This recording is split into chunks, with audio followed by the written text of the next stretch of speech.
Hello.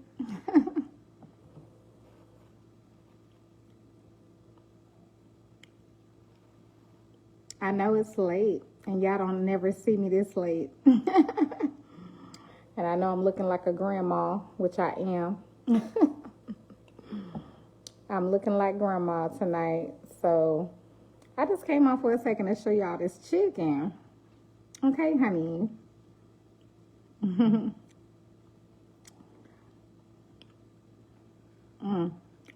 I was eating a french fry. So welcome to those who are replayers, but for those who follow my page, I know y'all normally don't see me on this late, but child, we worked so hard today, you all.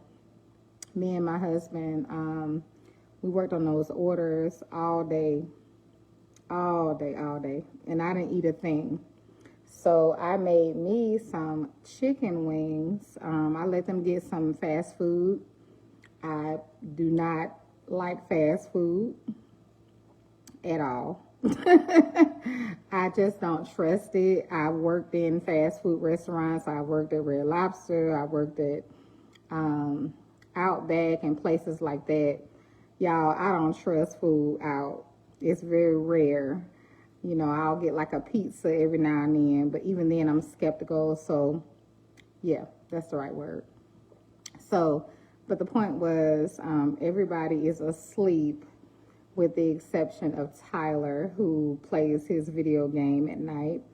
So I just came on because I just showed you all those chicken wings, and I want to show you all in person these chicken wings. They are nice and crispy. Well, I already had one that I kind of took a bite of. And, of course, I put some hot sauce on it. Not of course, but, you know, I'm a hot sauce person. Mmm. Mmm.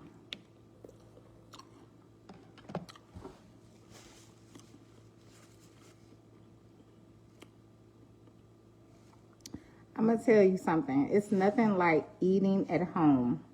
I'm telling you. And I'm not talking about a sandwich or something like that.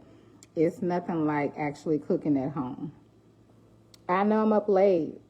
Usually if I'm up late, I'm not on live. That's for sure. You know, some people have their MO where they're just on live late. I could be up late. Sometimes I'm up all night, to be honest with you all. I'm going to tell you something.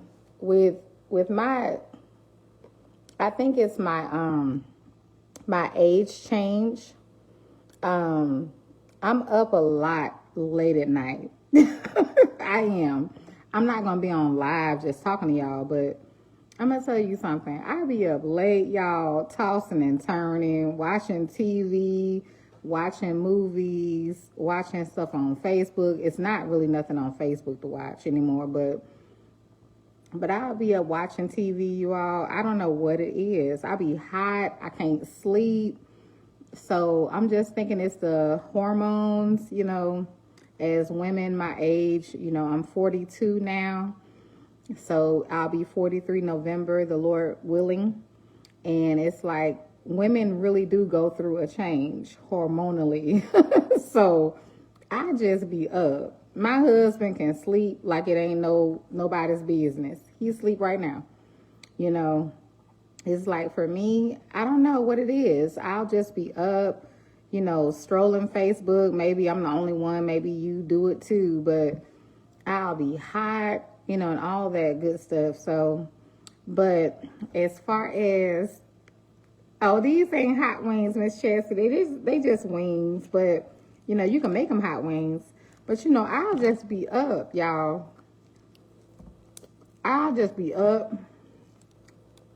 It ain't nothing on Facebook but depressing stuff. I mean, like,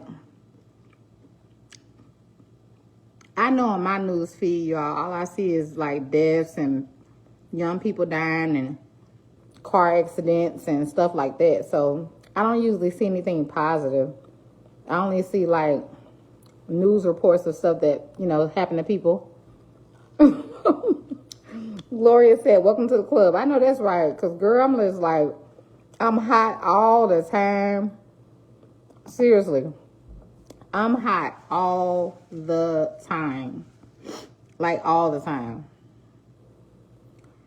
So it's like, and my husband, I try to explain to him, you know, like, babe, I can't sleep like you can sleep. He can sleep like a bump on a log, but for me, I be sitting there like, and then I'm not a TV person. So if you're a TV person, it's different. I'm not a TV person. So it's like, if I find a good movie, great. But for the most part, child, I don't do TV. I never really did. I'm not a big TV person. So if it's nothing on TV, and then it's nothing on, Facebook, nothing's going on Facebook, and then I'm not into like the TikTok and stuff like that, I really don't know what to do. I just be up. Child, just be up.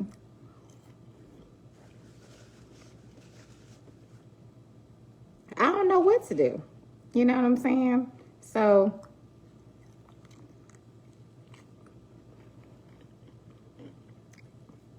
I just try to explain that to him because he don't really understand it because he's not a woman. And like I said, maybe it's because of the things I'm going through that I stay up at night. Maybe that's what it is. Like, literally, I be up all night sometimes. I have many good books, Simone. I've read them all, but, well, no, I have not read them all. That's not true. I do have some books that I have not read all. But the difference is, too, when you're married, you try not to, inconvenience of the person. You know how it is. Like, you may put something on the TV, but you don't want to wake up the other person and things like that. So, but a good idea is I could actually, thank you for the book reading idea.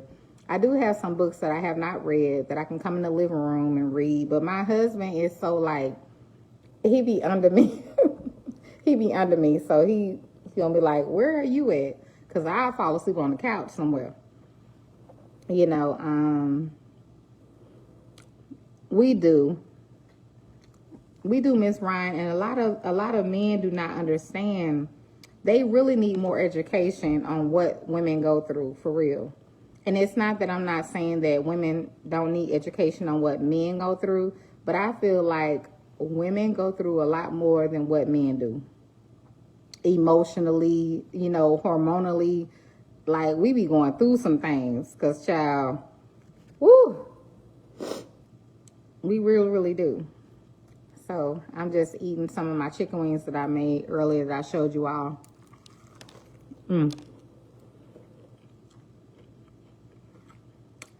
I did not eat today. That's another thing. I didn't even eat today. This is my first time eating today. So, I just didn't want anything. We were working on orders all day. And so, but I'm not a person, I don't eat a lot. Like, my appetite is not big. Like, some people, they can eat all day long, right? But for me, one time a day is good. And then sometimes if I don't eat, I'm okay.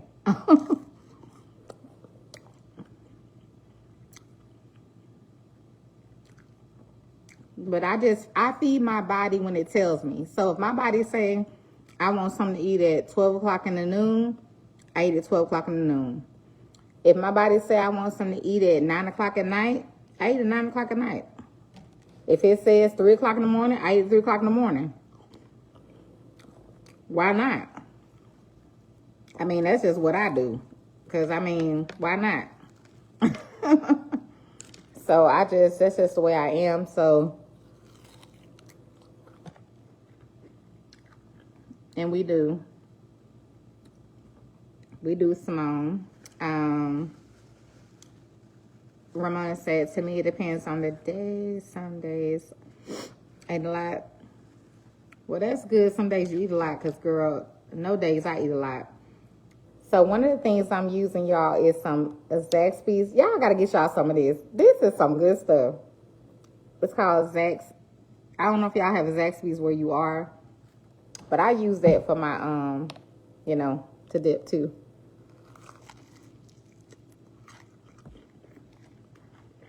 Hey, Miss Sharon.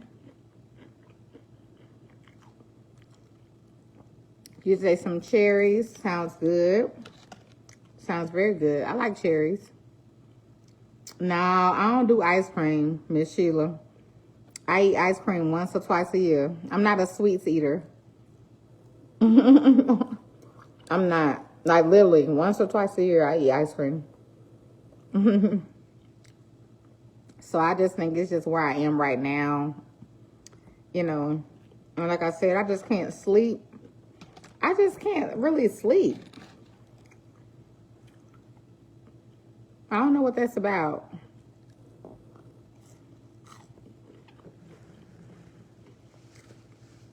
But Tina, it's good that your husband is trying to understand though. Tara says, stop teasing us with the chicken. Stop teasing you. What I'm doing, honey? What did I do?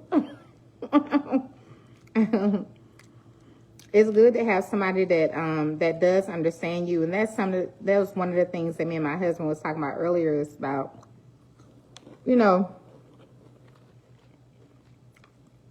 marriage is about number one, sacrifice. Listen, if you single on here, you better hear me out.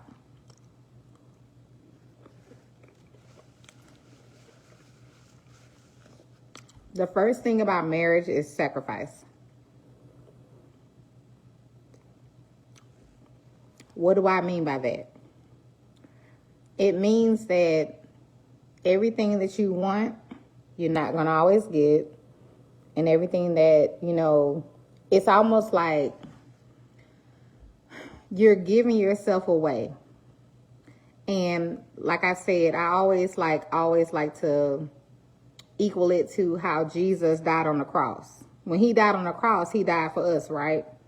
We are the church, which is the bride of the groom, right? So it's like he sacrificed everything. And I know you can't imagine that, like sacrificing everything like Jesus did. But I'm telling you, it's a sacrifice. So if you're not a person who is, who can be selfless, don't get married. Because you have to literally give yourself over. You have to give yourself over. You know what I'm saying? And what I mean by that is, it's not that you're laying down and doing whatever somebody wants you to do, but there's a difference. You have to understand of the spiritual aspect of it. There's a difference in giving yourself over and being selfless in marriage versus you just allowing your friends to run over you. You got to get that, okay? So when you're married, though, it's like really, it's a selfless act. Everything is selfless about it. It's selfless. It's completely selfless. And I will encourage people, if you're single and you are not a person that wants to give yourself over, don't get married. Because what's going to happen is it's going to probably end in divorce. Just to be honest. You have to be selfless. There are going to be days you're going to do stuff you don't want to do. There are going to be days it's just what it is. But there's a blessing in on both sides. I was thinking about how it's a blessing when you're single, right? A person who is single, no judgment. If you want to be by yourself, stay by yourself. But there is no judgment in that. But there are pros and cons to being single. Just like there are pros and cons to being married. But when you're married, it's not about you no more. Like, it's really about your spouse. And it's not that, it's, what about me? What about me? See, when you start thinking like that, it ain't going to work. I'm going to tell you that right now. Because both persons should be thinking about the other person. You got to get that. Catch it. Catch it before it hit the floor. Both people should be thinking about the other person. So it's not just that, they're not thinking about me. It's not that. It's just that there are some situations where the other person, you may have to think more about them and give them the whatever they need. And then it's going to be a situation where it's going to be the other way around. You get what I'm saying? So, I was just thinking about that and thinking about we have to do a live about that. Because, for those that follow me, I've been married a few times. But I've never looked at marriage the way I looked at it this time. And the main reason is because I didn't know any better. I mean, shoot me, judge me, nail me to the cross. But the truth is, I didn't know certain things. So once you know better and you know what it is and what God sees it as and how it's supposed to be, it's hard. I'm going to tell you that it's hard. So it's enjoyable. Don't get it twisted. It's very enjoyable. It's very pleasant, and it's a blessing to have somebody by your side.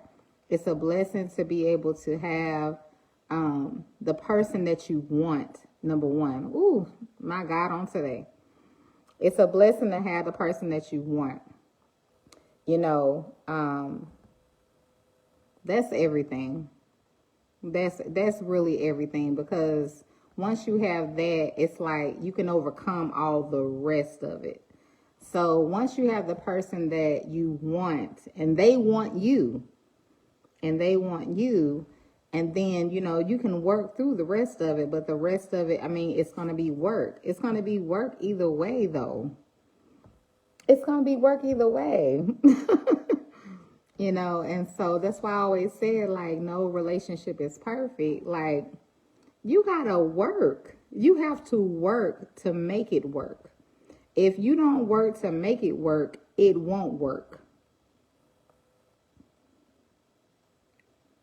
You have to work to make it work, or it won't work. And that's with anybody in any situation. I don't care what it is. I don't care what it is. It could be a friendship. You can have a best friend. And if you don't work to make it work, it ain't going to work. So I be saddened sometimes when I see so many people shooting so many shots at people that are married. Talking about, married people doing this and doing this. Every married person is not doing the same thing. Every married person is not out there cheating. Every married person is not doing this. But at the same time, every single person is not out there doing the same thing and this and this and that. So the point is, you just got to work it, honey. If you want it to work, then work it. And the blessing is, if you get a person who's willing to work it with you, y'all gonna make it. You're going to have your ups and your downs. You're going to have your good times, your bad times. You're going to have all of the things that you would have in any relationship. It's just that a lot of them don't last because either it's not the person they were supposed to be with, or both people did not want to work it out. It takes two, not one, two. Let's just say you willing to work out your marriage and your spouse like, I ain't trying to work on this. I ain't trying to do that. I ain't trying to do that. Then what can you do?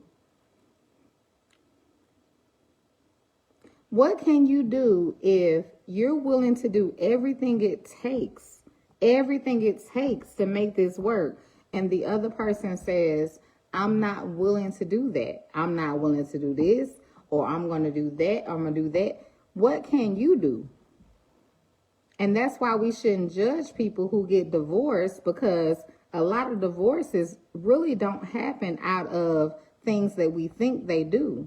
A lot of the times it's just one person is just not willing to do it. They just then gave up, or maybe they just don't want to do it, or whatever the case may be. It takes two.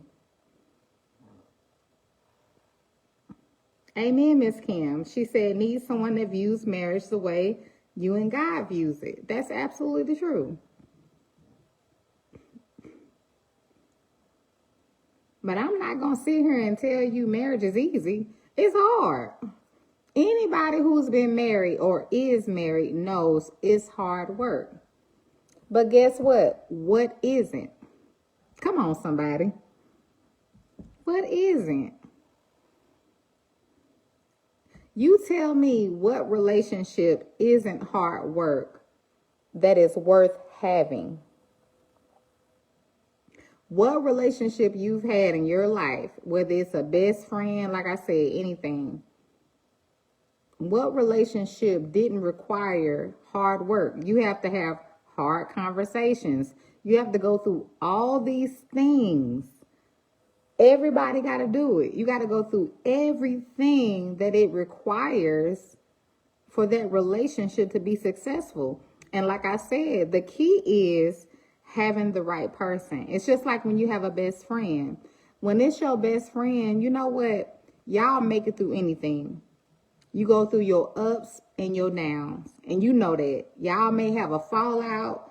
You know, you may have a disagreement and argument. But guess what? Y'all come back together. Why? Because this is my best friend. Can't nobody replace this person in my life. I don't care who it is. You can go meet other people in life, but your best friend is your best friend. It's the same thing.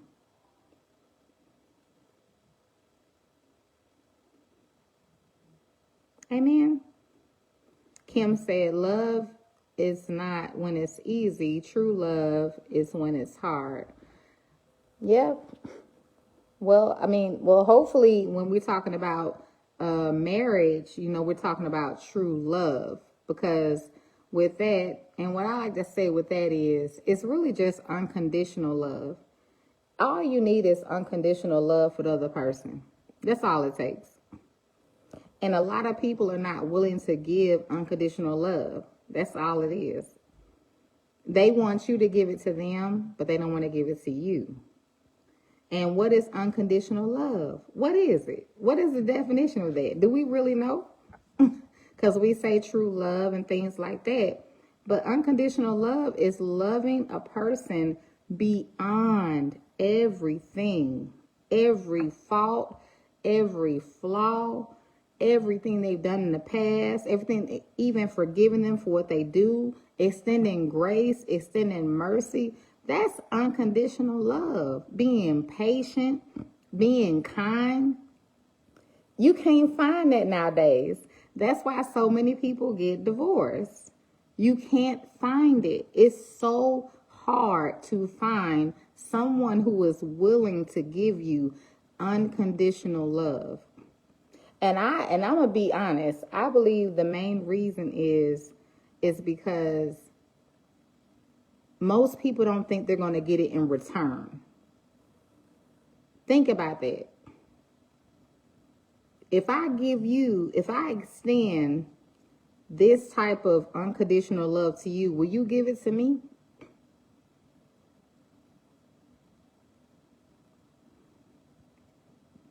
And I think a lot of people are afraid that they're not going to get it in return if they are capable of giving it in the beginning. Because a lot of people aren't. A lot of people don't. Unconditional love is very rare. If you find somebody, this is some words of wisdom, real talk. And I don't care what they got going on in their life. If you find a person who is willing to give you unconditional love, that may be something you need to take heed to. Don't let them go so quickly.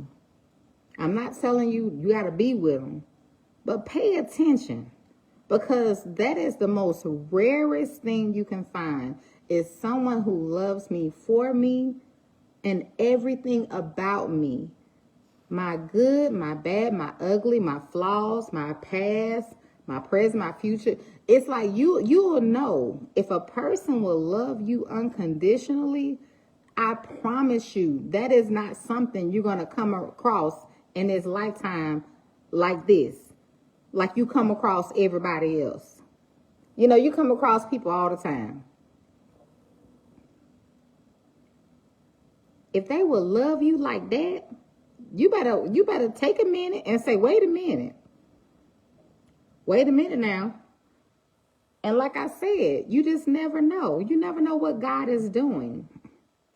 God never brings two perfect people together. Because guess what? No one's perfect, right?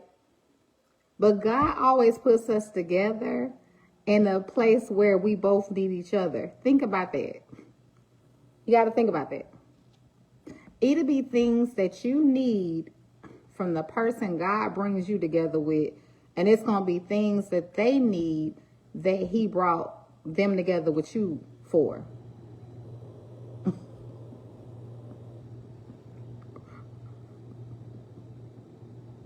The whole point is iron sharpens iron.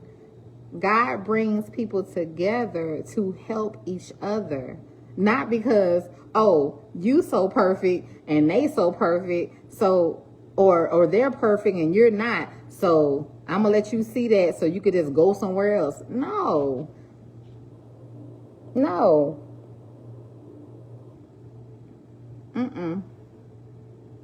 When you know God brought you together, trust and believe he brought you together for a purpose. And there are things that person has in them that you need. And there are things that you have in you that they need. And it's going to work together.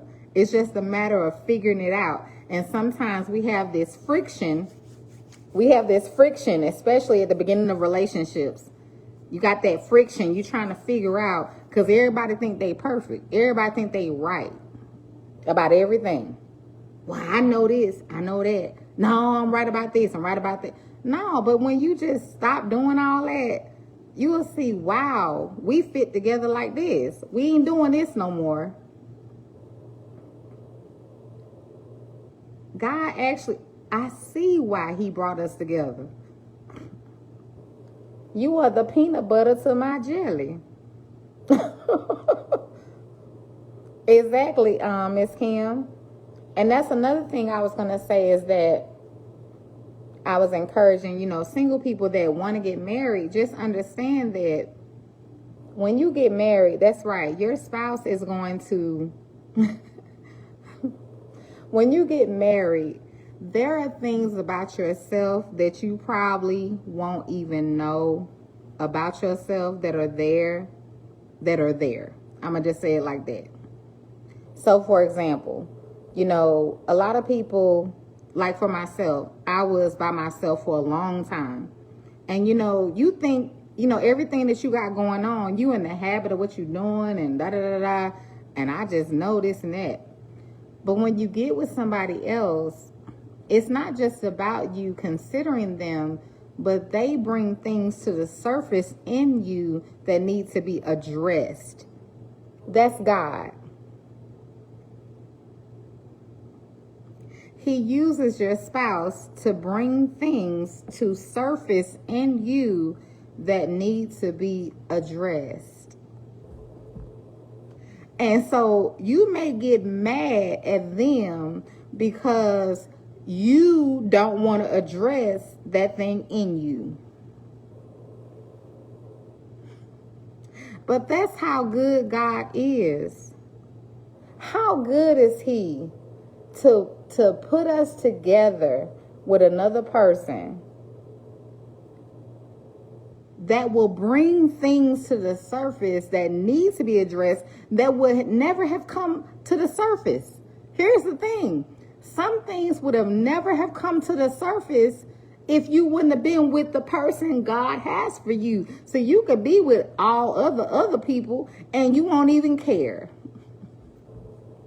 Those things won't even come to the surface. Why? Because you're not even involved that way with that person. You don't even care that way for that person. You ain't even all in depth with them. But when you with a person you want to be with, God will allow that person to, they will bring things out of you. And I'm just laughing to myself because I'm talking about me. I ain't talking about y'all. He will allow that person to bring things to the surface that you got to deal with that you didn't know was there. You be like, all these years I was fine. But it's because he wants us to see those things about ourselves so that we can deal with them. That's all it is. It's just like you may work a job and God may put a certain person on your job that will bring things out of you that you didn't even know was there. You could have been this perfect person. Don't talk to nobody and you just mind your business. And you had this one coworker. It's certain things they say. It just gets to you. Be like, what is it? But God is trying to show you it's something in you I'm trying to get out of you. I'm trying to change this about you. I'm trying to show you this is not okay. You didn't even know this was lying dormant in you. It was only lying dormant because you was working from home.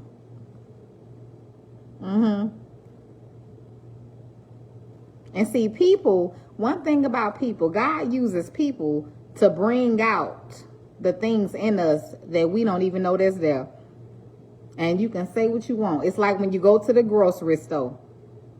You may work from home Monday through Friday and got to go to the grocery store on Saturday. And every Saturday, God gonna put somebody in your pathway. Because he know.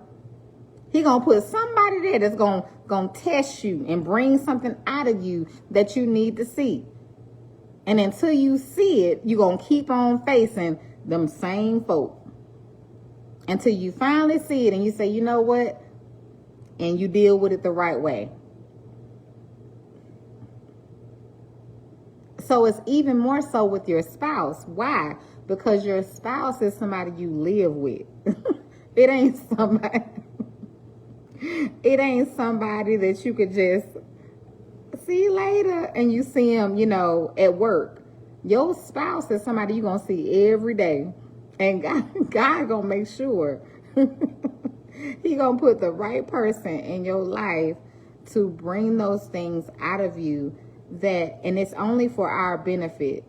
I'm laughing, but because it is kind of funny, but it's only because God is funny. He's funny, but he's so good at the same time because he loves us so much that he don't want to leave us dirty. He don't want to leave us full of any kind of hatred or pride or envy or jealousy, or he don't want to leave us of any kind of trace of sin. So that's why I'm laughing in a way. But God is so good that he'll do that. He will put people in your life to bring out the sin that you may not even know that's there.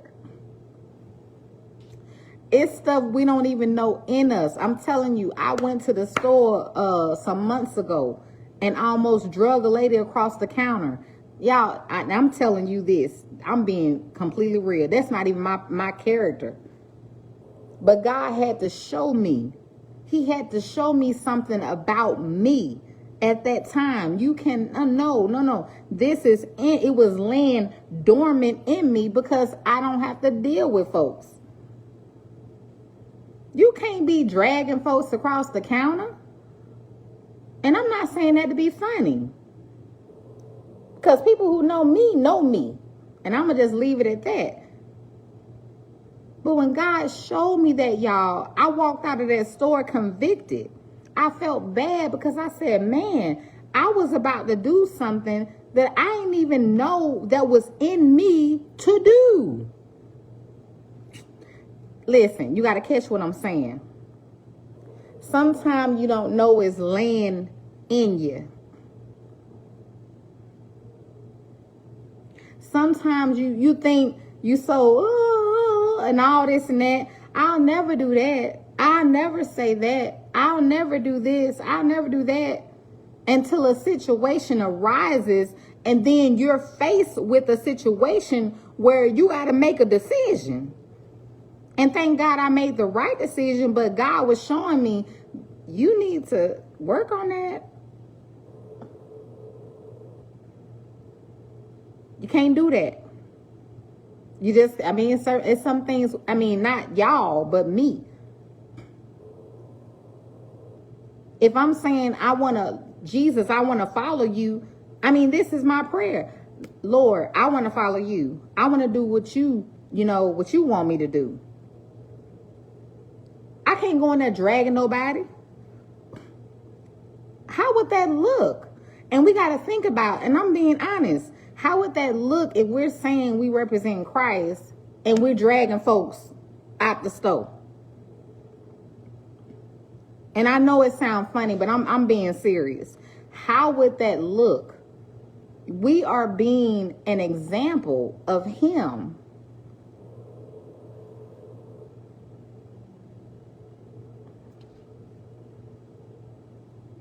I want to be an example of him.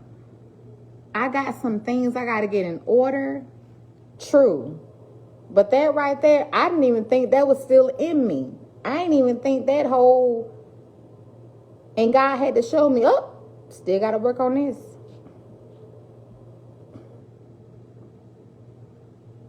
He uses people to bring out the things that we don't know that's there. Amen. So, I don't know. I ain't really had nothing to come on here and talk about. I was just come on here to show y'all my, what she said, Kim say is funny. What we try to excuse, but exactly. And that's the thing. I mean, some things, I mean, to be honest, some things can sound funny. And to be honest, God is my witness. I'm not trying to be funny. But I know some things can be funny. But at the same time, it's like, we know what we have to do. We know what we have to do. And that's really what it boils down to. Because we have to choose. We have to choose, okay, am I going to be this worldly person where, I mean, anybody can do that. But that's the thing. Anybody can choose a worldly response to any situation. We see it every day. That's why so many people are dying every day. But when you choose the way that God would have you to choose, it's harder. It's very much harder. But at the same time, you feel peace at doing that. I don't feel peace when I don't choose his way. That's the thing. I don't feel peace. I didn't feel peace when I was about to drag that lady. I feel peace, after I just let everything go. Because it wasn't on me. It wasn't my fault. It wasn't something I did, and I just let everything go. Because I could have done things legally and da-da-da-da. But I'm not going to get into that. But the point is, I feel peace when I choose God's way versus me trying to take matters in my own hands. You know what I mean? Because everybody can do it. Anybody can do it. Nobody is, like I told my husband, me and him had these conversations. I said, we are free to do what we want to do. We have free will. You have a free will to do what you want to do whenever you want to do it. We see it every day. Nobody is forced to do anything or not to do anything. Even if a person puts a gun to your head, do you know you have a choice to either scream and plead for your life or just to die in peace? I mean, the point is, you always have a choice. You always have a choice. Don't ever think you never got a choice. You always have a choice. You always have a choice. And so for me, I want to choose his way. That's it. And that's all. It's just, it is harder sometimes, Miss Yolanda. Not all the time, but that day was hard. I ain't gonna lie. That day was hard. But God got the glory. And I got on out of there. I'ma just say that. But the point is, you always have a choice. When you are in a situation where you could either argue with a person, I don't care what it is. They could have got your food wrong. You can sit there and argue back and forth, and that can turn deadly. We've seen this happen time and time again right here on social media. Or you can choose to say, hey, can I get a refund? If they say no, guess what? Walk away. Just walk away. Sometimes, oftentimes, most times, walking away will save your life, and not just yours, but the other person. Because see, what people don't understand is that just because people are soft-spoken or quiet or kind and gentle, or we love Jesus, it don't mean that that person won't take your life. And it's not right. But we've seen a lot of people who say they love Jesus and they've taken people's lives. The thing is, people snap. It's better just to walk away. Just walk away. They cut you off, let them go. They mess your food up and they won't give you a refund or remake it. Just let them have it. It's better just to leave and make it home safe versus it turning out to be something where we're reading about you on social media. It's just the truth. Because we gonna see you on social media because we know they gonna post you. They post everything. So it's better to just walk away. Let it go. It's not worth it. You have to think about it. When you're in a situation, literally, is it worth my life or is it worth my freedom? It's going to be one or the two. You got to think about that in any situation when you're getting into it. Oh, before you get into it, rather. Is it worth my life? And is it worth my freedom? And neither one, both answers are going to be no. Both answers are going to be no, because it's not worth your life. Your life is so valuable. There is no price you can put on it. And then your freedom is also the most valuable thing you have. Your freedom. Why even risk it? And people are not mentally stable nowadays. Anywhere you go, people are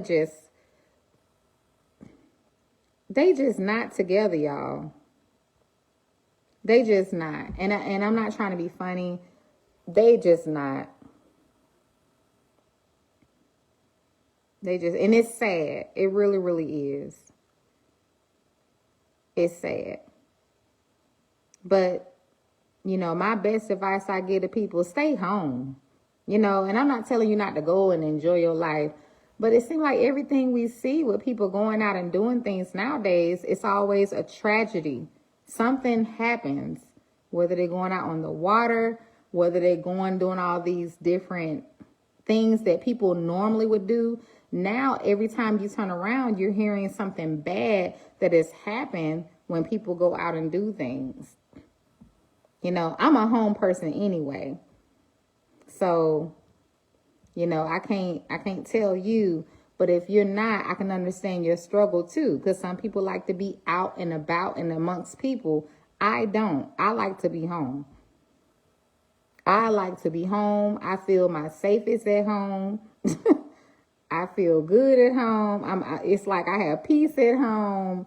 I don't like to be out in crowds or none of that. But if you have to be out in that kind of environment, just pray. All you can do is pray. Pray and ask God's protection. That's really all you can do. I am older now too, but at the same time, I would say, let me see, I'll be 43 in November. But a lot of people my age are still going out, still going to clubs, still going to parties, still, going out to concerts. I ain't never been a concert person at all. Child, please. So I'm not even a fan of, but either that doesn't matter. But the point is, like, I guess, I don't know, God just made me the way I am. So that's all I can say. I ain't never really been a person that has to go out and do all that stuff. But some people, they need it for some type of excitement or something. But being at home excites me. I get excited when I'm on my way home. When I go to the grocery store, I'm like, oh, God. And then when I'm going home, I'm like, yay, I'm going home. So, I'm different. I know that, so I stay home. And it ain't just since COVID. That's just been my thing for a very, very long time. Hey, Miss Vanessa. Yeah, I like being home. I feel safe. I like cooking my own food, and things like that. I know what is going in it. I mean, we can't control the stuff going into our meats and stuff like that, but that's why you pray. You just pray over your food and you keep it moving. Ain't nobody finna live in fear.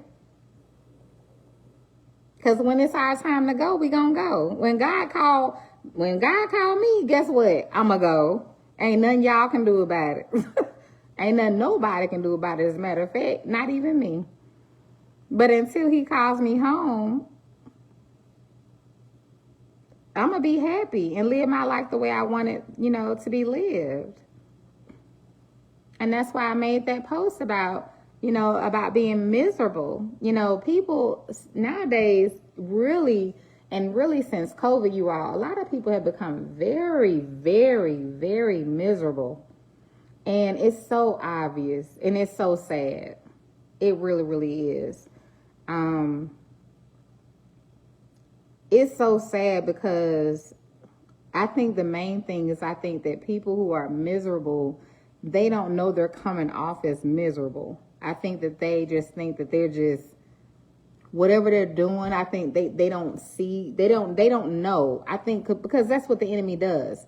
I'm going to tell you one thing about the enemy.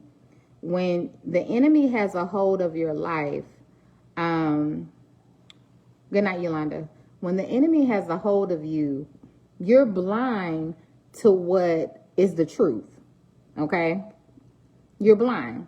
So something that you do, you may think that you're doing the right thing, or you're hiding, or you're getting away with this, or nobody will know this, but here's the thing, you're exposed to the people of God. Okay? And not just the people of God, but most importantly, God himself.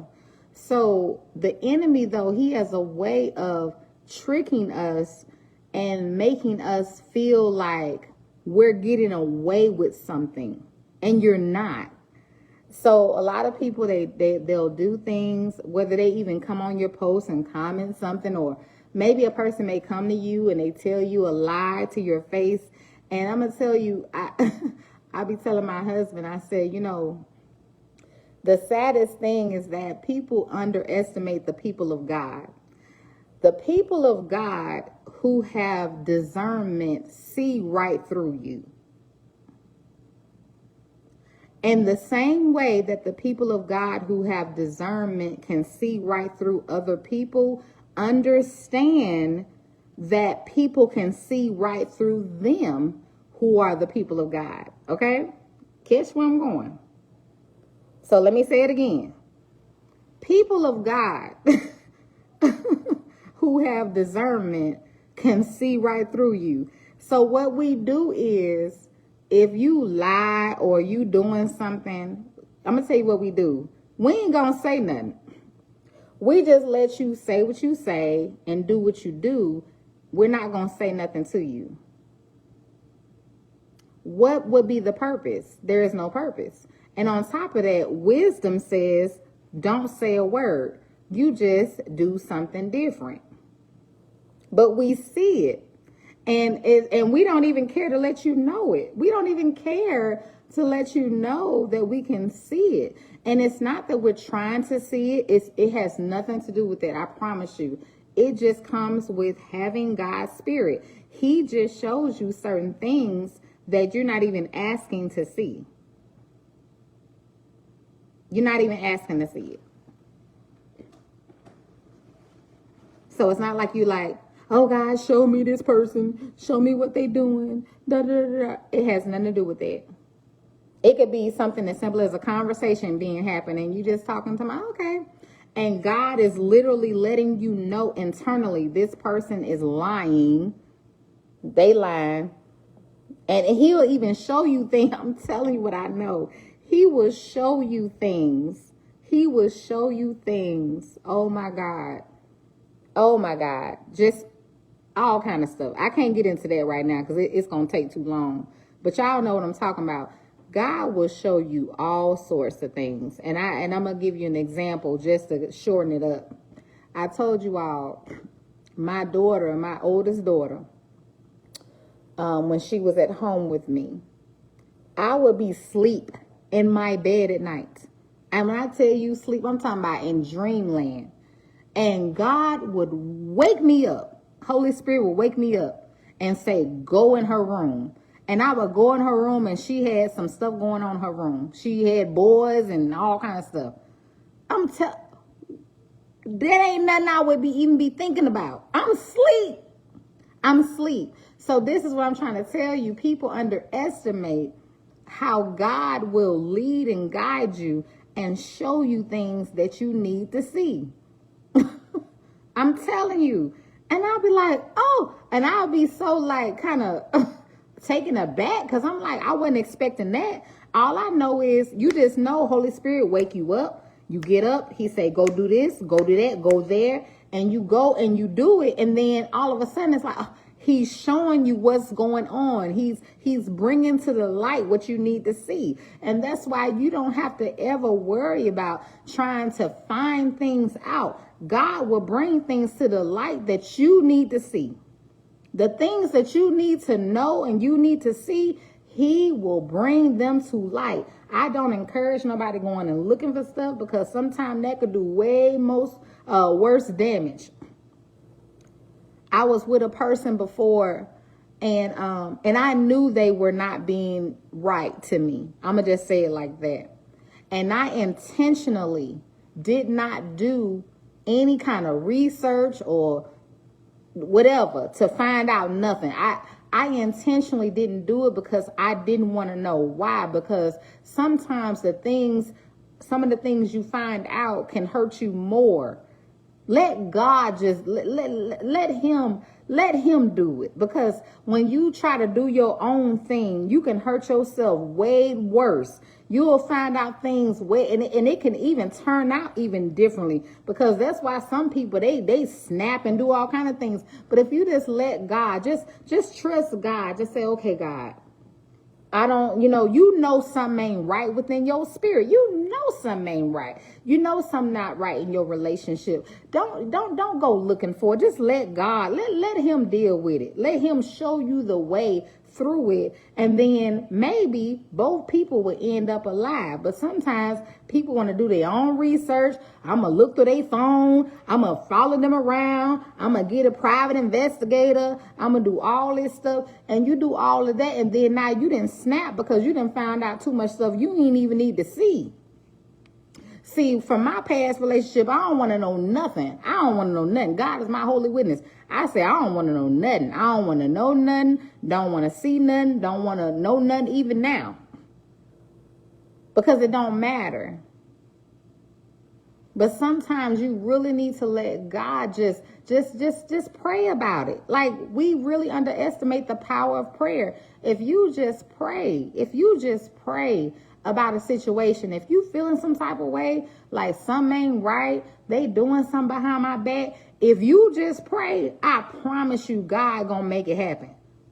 Because one thing about it, he's not gonna let you keep on. If you doing right, he's not gonna let somebody who's doing wrong keep doing you wrong.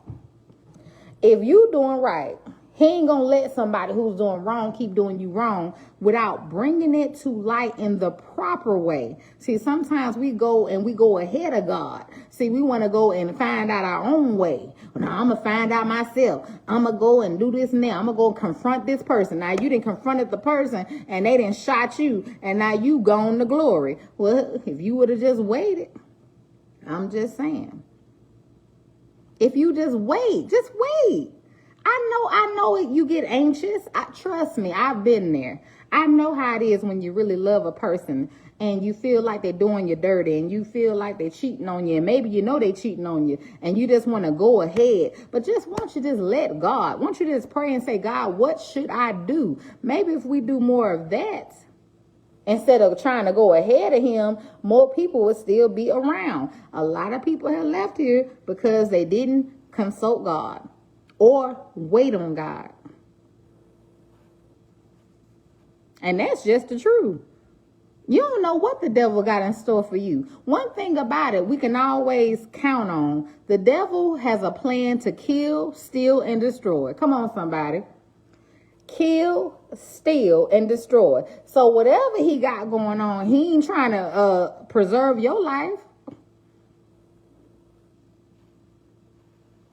The devil ain't sitting around talking about, oh yeah, when she come around, I'm just going to make sure that she all, she fat. No. Kill, steal, destroy. You got to remember that. Kill, steal, destroy. That's all he wants to do. You literally have to consult God about everything, not just that. We talk about everything. Kill, steal, destroy. That is his agenda, period, for anybody. You may think he like you because he gave you some little powers, the little people that's doing all this stuff. And I ain't going to get into all that because that ain't my life right now. Kill, steal, destroy. And he will bait you and use you up and then spit you out and laugh at you when you are destroyed. That's what he does.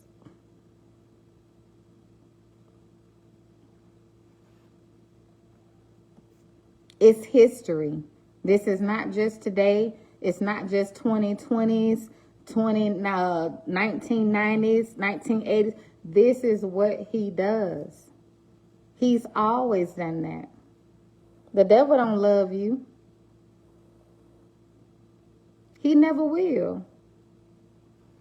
And it's so many avenues I can go with that, but I won't. But that's why you see some of these celebrities saying what they saying. It's so many avenues I can go with this. That's why this world don't mean nothing to me. It ain't nothing about this world that's great. Nothing. That's why it don't matter your status. It don't matter. Like, I don't know why people can't see it. Like, why don't you see it does not matter what your status is. It does not matter in the reality of what we're dealing with here. And I know I don't want to go too deep with that, but it's like,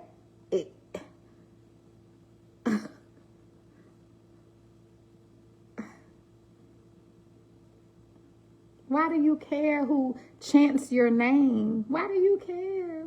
Why do you care? Why do you care who? Why do you care?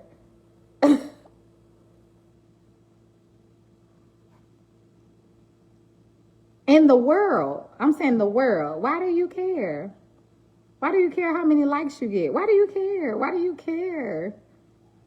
Why do you care how many people viewed your video? Why do you care? Why do you care how many people listen to your song? Why do you care? You know why? Because that has nothing to do with where we're going. This is temporary. All of this is temporary. And I don't know why that's not so obvious at this point. We're at the end now. We're wrapping up. Why do you care? Look at all the celebrities dying. Why do you care? Why do you care? What did it do for them? What did it do for them? There are celebrities that have died and nobody even thinks about them. They don't talk about them. Nothing. Why do you care? Why do you care? Why do you care?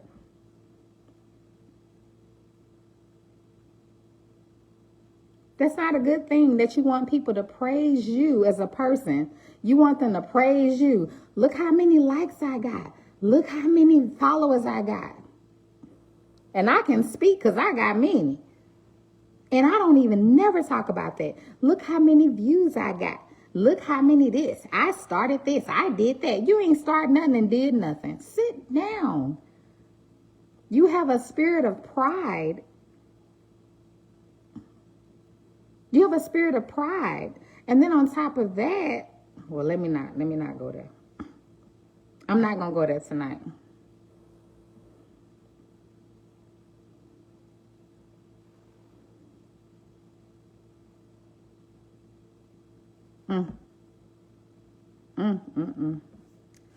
Child.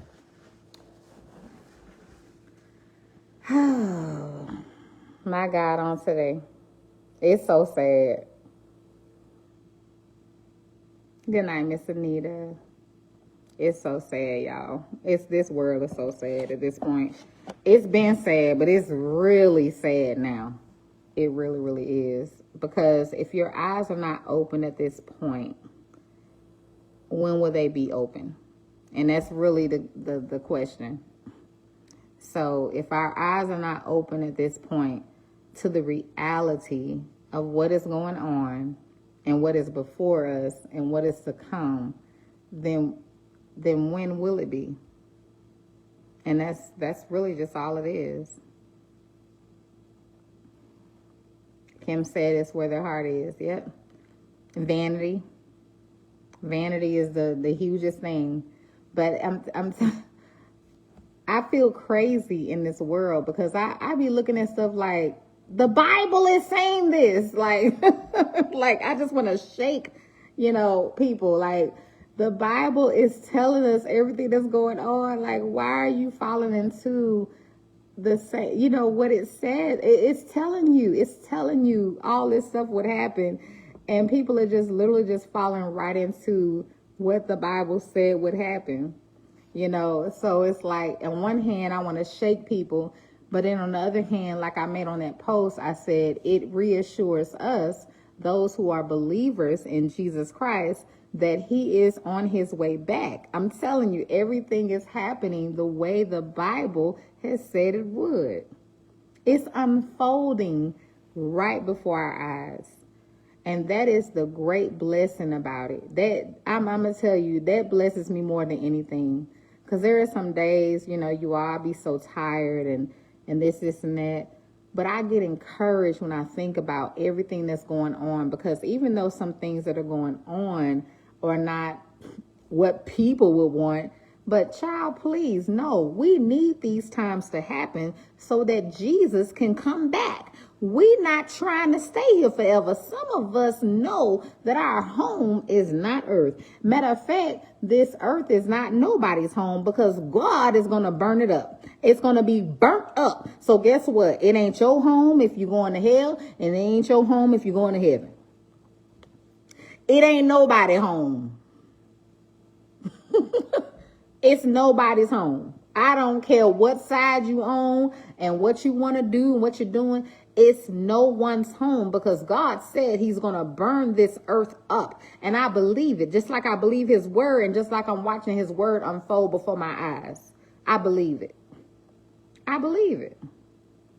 So who would make their home or try to make their home this earth? And why would you want to? Why would you want to? What about this world makes you want to live here forever? It's dying every day. We got dead grass, dead trees, stuff dying every day, and people crazy. Everybody losing their mind.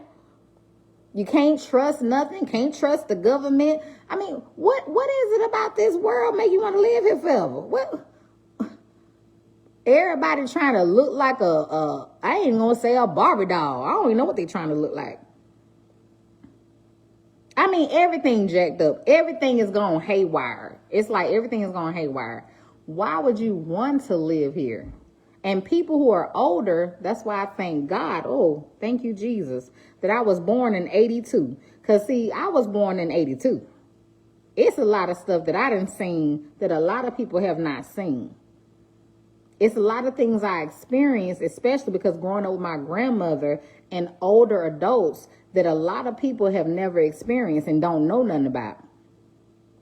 And I thank God for it. I bless God. I promise you, just about every day, I thank God for it. Because it's something that reminds me of being born back in that time. These people nowadays, these young people, they don't know nothing about the rotary phone, pay phones, just being around the older people. being raised by a real grandmother. We ain't talking about the grandmothers that's 20 years old. I mean, there are things that we really have, knowing the prices of things when they were cheap. I was just taking my kids. I didn't cook today because we worked on orders all day. I was literally at the drive-thru and I told my kids, I remember when the number one was $2.99. $2.99. Some of y'all probably never remember that. $2.99 for the Big Mac meal. And I know that may sound funny, but that's how old I am. I remember. And I thank God that I was raised the way I was raised. Raised on home cooked food. I wasn't raised on no fast food and all that foolishness. I was raised, by old people for real. Not to call my grandma old, but she was older at the time. It's so many things. These girls don't know nothing about slips and stockings. Everything ain't nothing discreet no more. That's why I be covering myself up when I come on live. That's why I'm like that. I was raised by people who knew how to carry yourself as a young lady. You don't come on there showing all your goods. You don't show your behind and your breasts and you don't do all of that. You don't go around without whatever. It's so much stuff that I thank God that I was raised in the era and by the right people to teach me the things I needed to know to be the type of young lady I am today. Because it's not there today. And I thank God my girls know. So if y'all see my kids out in the street doing something, just know they ain't been taught that. I'm just telling you right there. They ain't been taught that. They just being rebellious. It's just so many things that I just be so grateful, y'all. I be so grateful. And a man ain't gonna value you. You showing your body, he ain't gonna ever value you, child. Even if he marry you, guess what? He ain't gonna value you. Because it's a certain thing. A man has respect for you from the beginning. Respect is something that you have to get it right there at the beginning.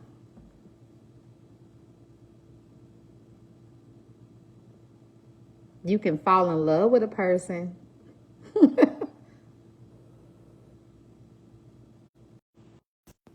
But if you don't respect yourself, nobody else gonna respect you. If you don't value yourself, nobody else will either. And that's just what it is. And it's sad because that's just where we are.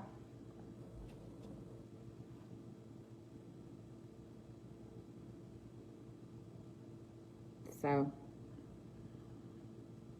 it's just sad to me. I just pray for my kids. And I'm just glad I'm glad I'm 40 something, because child, I ain't one of them people that want to go back in time. No, I want to go forward. I want to go forward. Okay? I want to get older. I love getting old. I got gray in my hair. I ain't dyeing it. I love all of that. I love getting old, and I definitely admire people who love getting old. Not the people that want to stay young forever. You ain't immortal. Why not just grow old gracefully? Nobody wants to get old no more. Everybody want to dye their hair and lift their breasts and lift their behind, and men want to do all these things to their bodies and dye their hair. Child, you old. You 60-some years old, sir. You 75, sir. Just because you dyed your hair black don't mean nothing. You still old. And there's nothing wrong with that. You should want to enjoy each stage of your life gracefully. That's the whole point. Enjoy it gracefully. Why don't you want to be a grandfather? Why you want to be a I'm hip grandfather. I ain't got no gray hair. Yeah, you do. Let me wash out that dye. Got a whole full head of gray hair. And you can't even bend over backwards like you used to, and you can't do a backflip no more. And if you bend down, you're going to hurt your back. Like, why people don't want to just age gracefully? Gracefully, meaning you just age how you age. Some people just age better than others. But some really be trying to cover it up. Like, why are you trying to cover it up? Vanity. Thank you, Miss Kim. That's what I said earlier, vanity. So, it is what it is.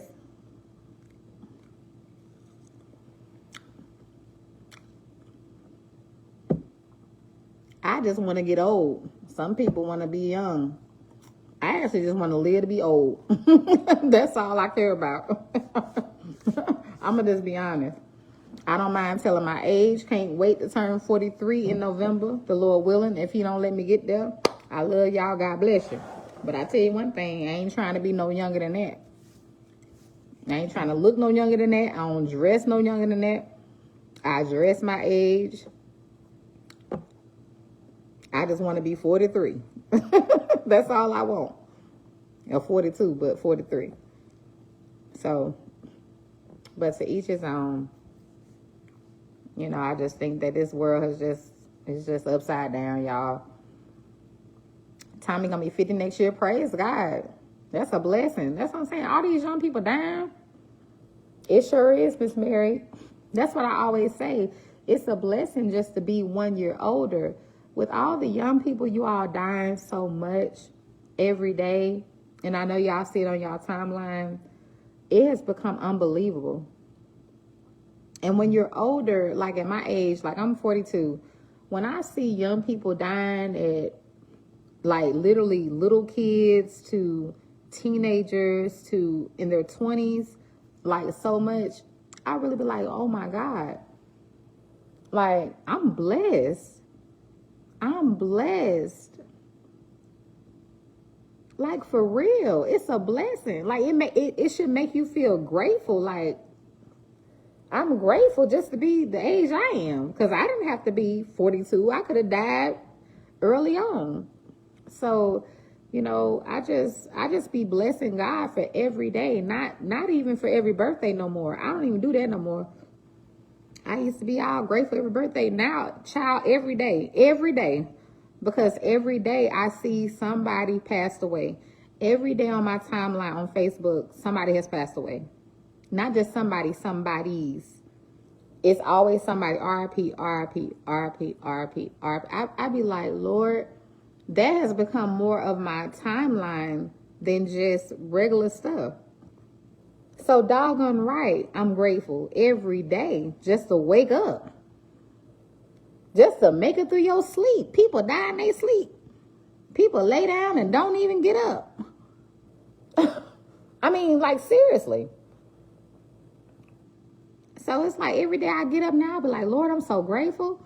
I'm just grateful more and more every day that I wake up. I'm just being honest. Every day I wake up, I'm just more and more grateful. More and more grateful. Like, Lord, you didn't have to wake me up. Lord, you don't have to give me another day. I go out to the grocery store. Lord, you didn't have to let me make it home. I mean, that's just real. People go to the grocery store, don't even make it home. Because somebody then came in there having a mental episode and took everybody out. Lord, I'm just grateful. Lord, I'm just grateful. Car accidents happening left and right. Lord, I'm just grateful. I made it home. Nobody, hit me, Lord. There was a drunk driver. Lord, I'm just grateful. Lord, thank you. That's my mindset now. Because in this day and time, that's how I be. Lord, I'm just thankful. Another day.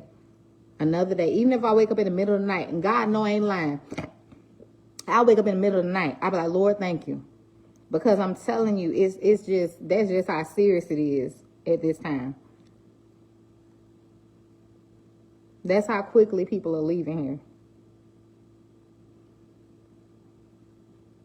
And you just never know. And it's like, hey, when it's your time, it's your time. But I'm just be like, Lord, I'm grateful because I know he didn't have to do it.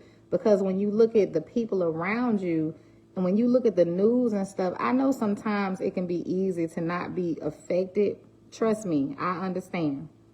It's easy to not be affected when you see that child is missing, or that child was, murdered, or that person was murdered, or that family member, or like that last thing, 6 people was killed in one car accident, a whole family. It's easy when it's not you. It's so easy when it's not your family. Because you ain't got to deal with it. That's the thing that we, and it's not anything against anybody, but it's easy to just see it and say, oh, I feel so bad for them, or just to keep scrolling. But this is a real situation where a real family has been affected, or somebody really is gone. And just know it could easily be me or you. That's the thing. I'm sorry to hear that, Avis. Seriously, it could easily be me or you. Just like that. And then you'll want people to feel sorry for you. So when you're scrolling through these stories that are happening, think about if it was you or your family. Always think about that. Not that you got to do anything, but just this God, he puts, when we have his spirit in us, you automatically feel, a sense of empathy, really, with that person. You do. You just, it's like you can feel them. It should not be that you just scroll past something and it don't mean nothing to you. When God is in you, he hurts just like they're hurting. And not that you got to be bawling and crying, but you should feel something. You should feel something. You should at least say a prayer or something. Thank you, Jacqueline. That's why I was looking for, compassion. It's just compassion. It just touches you.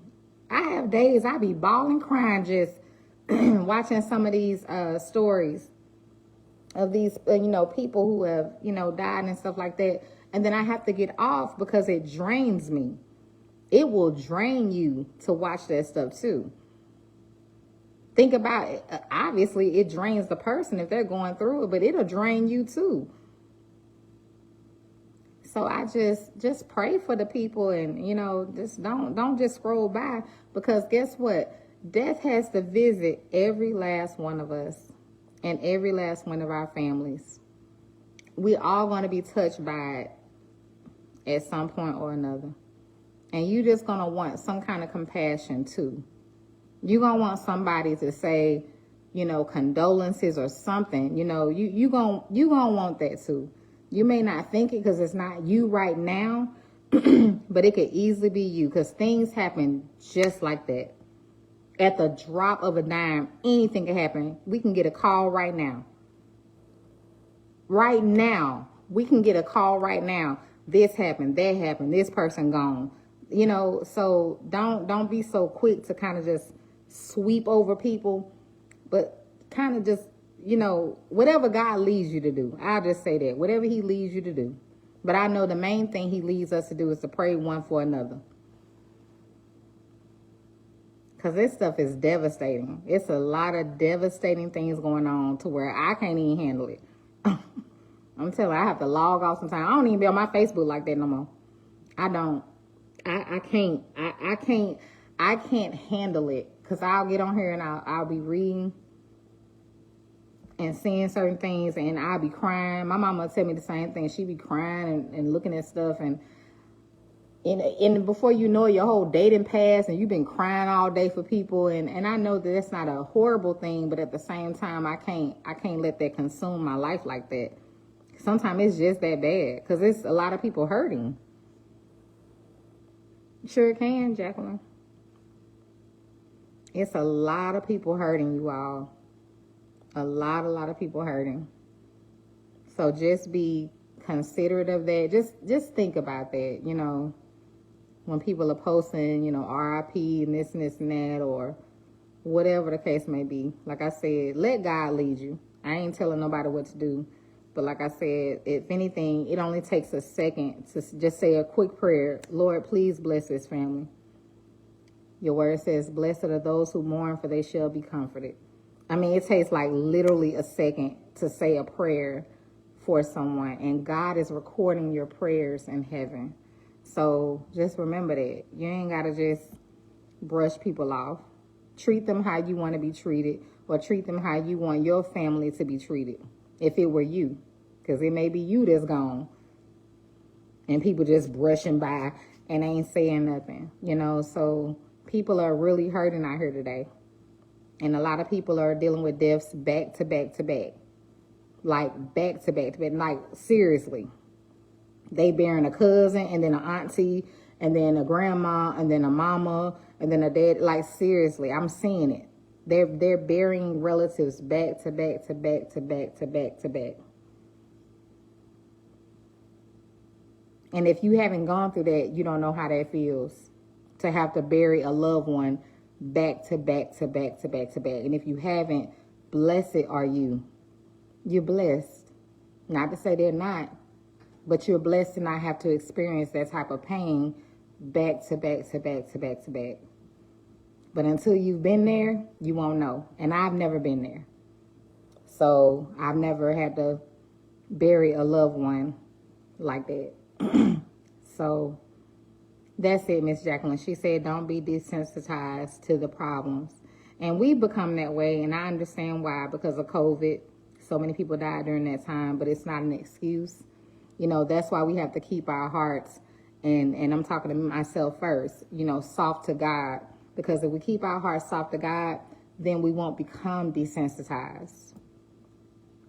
And I found myself getting there, and that's why I got back to the place where I am now, where I can sit and cry, literally, over these. I mean, it's so many things, y'all.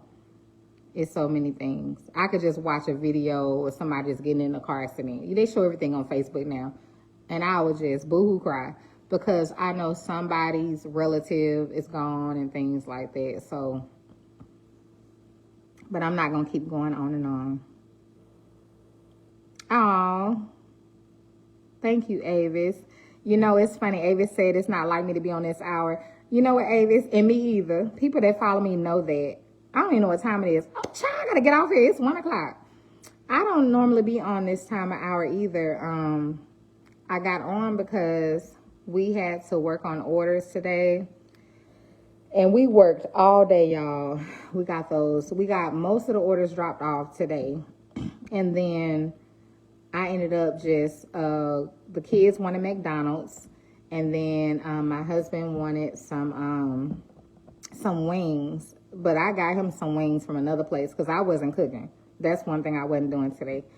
And so we came in, and then everybody kind of just, it was late, Everybody laid down. And then after a while, I hadn't eaten today. So I got up and made me, child, please. Come on, y'all. High five it. Y'all women know how we do. When we want to eat, we going to make sure we eat. One thing about it. So I said, well, let me go make me a few wings. So, and now I got all these wings. I can't eat the wings. I ate one wing. Let me see. 2 pieces. I ate 2 pieces. I can't eat them wings, child. I don't eat like that. But I didn't eat today, so I cooked me some food. And it was late, but I said, well, I didn't eat today. I got to eat something. And I decided to come on and show you all. Let me show y'all these wings still. They still sitting here.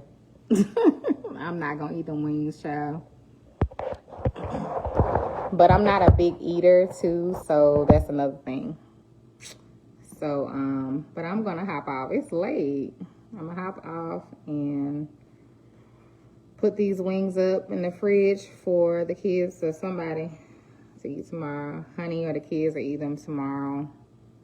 But tomorrow I am making them some hot wings and fries. And then I got some leftovers. Y'all can see my little fridge over here. Look at that fridge. I got all them leftovers down there. That's a shame. Those are sides though. I got collard greens, cabbage, green beans, rice, and I got a little bit more of that dressing and some gravy. So I'm gonna make something to eat with the sides. So we got some green tomatoes in there and stuff like that. Kim, you say you hungry? Child, it's too late to be hungry. It's 1 o'clock. All right, I love you guys. I'm gonna hop off. So I hope you all enjoyed our chat. So I'm gonna come back because we're gonna talk about. I still wanted to talk a little bit more about, just the marriage aspect and how it is a sacrifice. Because I think, well, I know a lot of people don't realize that going in, that it really is a sacrifice, and that's not a bad thing. It's just that you have to have your mind set, that it is a sacrifice, and that there are things you have to sacrifice. I'm trying to think about my thought, what I'm trying to say. There are things you have to sacrifice. So, and it's not that you should never have to sacrifice to the point where you are neglecting yourself. Let me say that. I'm not saying it like that. Like you're going to neglect yourself and, not have what you want. But it is a sacrifice in a way, a different type of way. I want to try to explain it the best way I can, where it makes the best sense. So, because I just want people that aren't married to understand that before they go in, because some people think they want to be married, and then only because the idea of it or the look of it from the outside, because they've never been in it, and then once they get in it, then they can't last, and then it doesn't last, and then they're trying to get out of it because they don't understand that marriage was created by God. It really is a sacrifice. It's the same way as we are married. We are the bride. We are the bride, of Christ. So it's the same thing. He made a sacrifice. So there's a similar sacrifice that you have to make, when you come into marriage. There is a similar parallel there with marriage, and then how Jesus is the bride of the church. Or we're the bride of Christ. I'm sorry. So, it's just, I can't even think about it right now, child. I'm tired. It's 2 o'clock in the morning. So, Miss Bridget said divorce. Yeah, and yes, divorce is a lot to go through too as well. But once we kind of talk about it and get the understanding of it, it helps people to understand, what you're getting into, and then it can help you to make a better decision, because you need to know some things going in. That way you're prepared and you're not blindsided, because I think that's what it is. Some people are so blindsided that they can't handle it. They're like, wait a minute, I'm not doing that. I'm not changing that for you. I'm not adjusting that. I'm not doing that. What? You want to do that? I'm not. It's like, and it's a lot. It really is a lot, because you really do become one. It's not two individuals anymore. Like the way God sees it, when you're married, you become one flesh, one. And so it's not just about, we ain't talking about material things. We're talking about spiritually and everything. Like you have to really become one. And it does take time for two people to become one. I think that sometimes we think that right when you say I do, you become one, but you don't become one right then. Maybe if you did, praise God. But most people, it takes them years to actually become one, if they're willing to actually do that. Because everybody is not willing to do that. Some people are just like, I'm not doing it. I'm not sticking it out. I don't care. But if you really want it and you really care about the person and things like that, then you will stick it out. But it does take time even to become one. So we become one immediately in God's eyes, but it takes two individuals a little time to become one. Exactly, Kim. It's a process. And that's just all it is. And if you're willing to just stick it out, like if you're just willing to know, it's nothing out in these streets. Like I don't understand how, if God told you this person is for you, how do you walk away from that? I think there are things like that I question, because it's like, Just because God said a person is for you doesn't mean everything is going to be perfect. You know, nothing is perfect. Life isn't perfect. Our relationship with God isn't perfect. Like when we're walking out our salvation, it isn't perfect. So what is it about your marriage? You're thinking that everything's supposed to be perfect. You know, when things go wrong, you just want to walk away. Well, if things don't go right with God, when he don't answer your prayer the way you wanted him to, when things don't go the way you wanted it, do you just walk away? When your boss say something you don't like, do you just walk off the job? So we don't do that. But when it comes to the marriage, we be so quick to just walk away. And those are things that we're going to talk about. And I'm going to write some notes about it because y'all know I like to write notes. But I want to talk to you all about that because, I mean, that's real. You know, we're willing to stick it out with everything else. But when it comes to the marriage, oh, no, I can't. And I'm laughing because, you know, I laugh a lot. But also, it is kind of funny. But at the same time, it's not. But it's the truth. It's the really truth. You know, like, you don't walk off when your boss say something. He say something to you wrong. Your pastor rebuke you. You don't lead a church. That's a touchy one.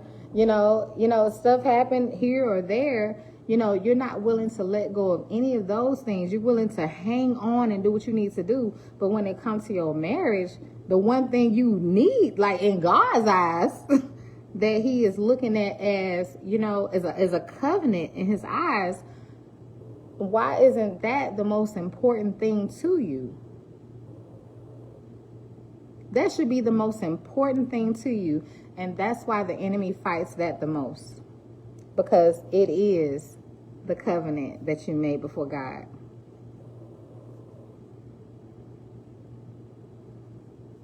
Yeah, some do lead the church, but a lot of them don't.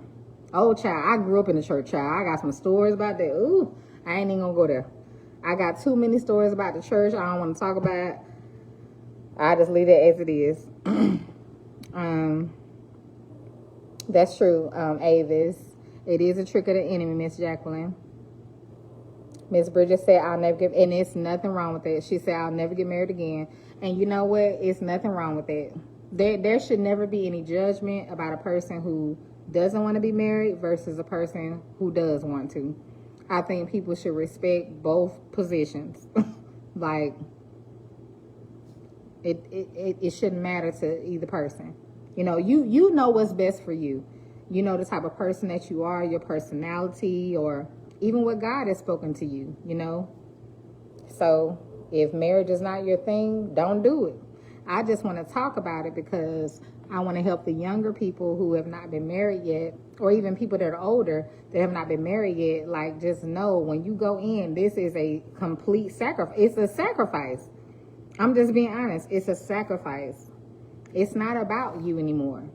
So what you're doing is you're going in being completely selfless and sacrificing in hopes that the other person is going to be the same way towards you. Because if that's the case, it's going to work. Y'all get what I'm saying? So you go in being completely selfless and you sacrifice. If they come in being completely selfless and sacrificing, it's going to work. The issue comes in when one person is not doing that. And that happens a lot.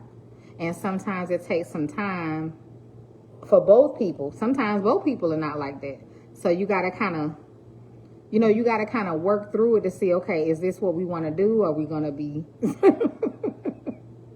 are we going to do it or not? I mean, because really it means an individual choice. Only an individual can say, I'm going to be selfless and give you my all and be all in. You can't make that choice for another person. So that's why I said we shouldn't judge people who do get divorced, because sometimes it's just that the other person did not want to do what they needed to do. But people they'll try to hang you to a cross and don't even know they on their way to hell themselves because you got a divorce, not knowing the reason behind it. Well, My spouse was cheating. My spouse didn't want to work it out. My spouse was selfish. My spouse was this or that. My spouse was abusive. No one cares about the reasons behind it. They care about the titles. Okay, so we'll get into that because I want my husband to be involved with that conversation. So we said we are going to talk some time ago about some things. So we'll combine the two because, yeah, we'll just combine the two.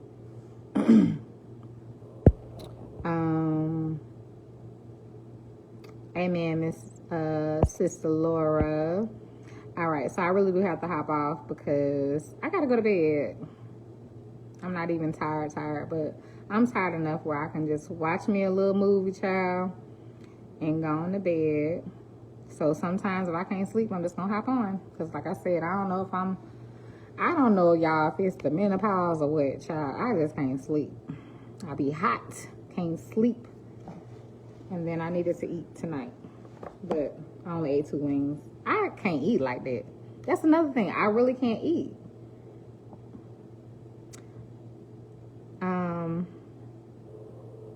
I just can't, y'all. So I made these extra wings to put in the freezer. I mean the refrigerator. They'll eat them, child. My kids will eat these wings. They'll eat them tomorrow. So I hate they had to go to waste tonight because I like them fresh. But is that what it is, Kim? It's something. I'm always hot. Like always hot. And then, I mean, I had these flashes, child, be so high, I feel like, Lord. And then, other than that, I can't really sleep at night. So I'll be up on my phone tonight. I got to get off with y'all because it's just late to be on. But I'll be on here probably watching a movie or something on my phone so I don't wake up my husband. So that's probably what I'm going to do tonight. All right, you all. So thanks for hopping on. And I will see you all tomorrow. I'm going to make them some wings tomorrow, hot wings. So I'll come on tomorrow and cook that live hot wings and fries tomorrow. I'm 42, Sister Laura. 42. Yes, Miss Donna. I'm not tired during the day, Miss Kim, no. Just being hot all the time. So, I don't know. Maybe the older ladies can let me know what's going on. Okay, Miss Oli. Thank you for that. All right, y'all. Have a good night. I'll see you all on tomorrow.